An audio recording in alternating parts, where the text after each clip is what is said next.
大家好，歡迎嚟到好味道好味道 Maze Delicious 嘅頻道。又係一年一度嘅端午節啦，所以我今年照樣都係去咗香港仔睇香港仔龍舟競渡大賽。首先，大家可以搭地鐵去黃竹坑站，然後喺 B 出口出，跟住行過天橋，落到地面之後一直行。跟住呢條路一直行，呢條路通常好多人都喺度散步噶。行咗幾分鐘之後，就見到一條橋。經過條橋之後，就見到香港仔龍舟競渡大賽嘅位置啦。基本上喺左邊就已經係起點，然後再一直行，大約幾百米之後就係終點啦。我嗰日就係晏晝1點半左右嚟到，跟住見到好多人喺度聚集要影相啊，亦都有好多人喺度等緊要參加比賽。我發現當中亦都有好多外籍人士參加龍舟比賽啊。我過往2年都有嚟到呢度影香港仔龍舟競渡大賽，但係我覺得今年嘅人好似比較少啊。唔知係咪1連3日係假期嘅關係，可能其他人去晒外遊啦。呢個位置就係起點嘅位置，啲龍舟隊伍已經排晒喺度等緊開始比賽。啲工作人員就要確保個賽道上冇任何船隻阻擋，個比賽先至可以開始。真係好多人拎住好大嘅相機喺度影龍舟啊！但係今年嘅人真係比較少，你可以見到有好多地方係有利位置，但係都有吉位啊。但係我記得上1-2年差唔多啲人要排到第2排㗎，點會中間啲位置有啲吉位喺度啊？但係再向前行，接近看台嘅位置就開始真係多啲人啦。跟住再向前行，就見到有頒獎嘅地方。賽事一路繼續，頒獎都一路開始嘅。咁當然中間都有啲空檔位置，你可以上去影張相啦。呢啲就係今次賽事嘅獎盃啦，排晒喺度都真係幾型啊！而家呢啲就係上台領獎嘅人啦。佢哋要成隊人上晒台，拎住個獎盃，然後要合照。能夠參加龍舟賽事係一件好開心嘅事，如果能夠攞埋獎就更開心啦。台下都有好多人喺度影相拍照啊，但係今年嚟參加做觀眾嘅人就真係相對比較少啦，所以情況就冇咁墟冚。有啲攞咗獎盃嘅人都同個獎盃合照一下，而除此之外，呢度都有幾個遊戲攤位俾啲大人小朋友玩下㗎。而另外呢度都有一啲跳舞表演添啊，所以一家大細嚟都係唔錯。睇完周邊嘅環境，而家不如睇返今次嘅龍舟競渡大賽啦。畫面見到啲參賽者陸續落去龍舟度，準備要參加比賽啦。而我今次就走咗去終點嗰度影佢哋衝線啊，同埋我今次係影決賽啊，主要係影第21場到第26場，以及28場至到30場嘅賽事。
中間嗰個，哎呀，近住呢邊嗰條啊，中間嗰條啊。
貼上點搞法？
香港仔係其中一個有大龍比賽嘅地方，而今次都有3場賽事係有大龍比賽嘅。呢啲就係比賽嘅結果。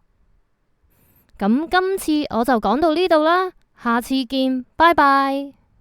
如果大家喜歡我呢個頻道，或者想得到更加多抵飲抵食、好玩好食，甚至乎中伏嘅資訊，歡迎你留言、讚好、分享開去，同埋訂閱我呢個頻道。多謝各位支持。